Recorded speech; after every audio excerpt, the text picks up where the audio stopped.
Kasi ang dami pa po nating topic dito na sinabi ni Harry Roque.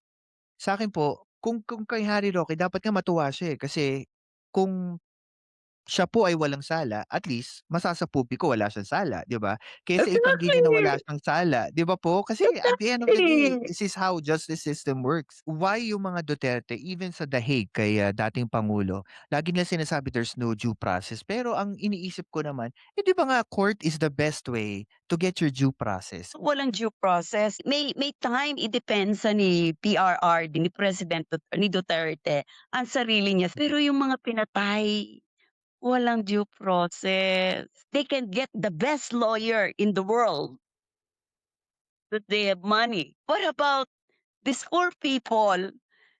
Because nagbibigay ka ng reward sa mga pulis, yun ang hindi naiintindihan ng mga fanatics. Hindi nila kayang intindihin yon kasi they don't care kung anong nararamdaman ng isang pamilyang namatayan na innocent. They Malungkot don't ba? care.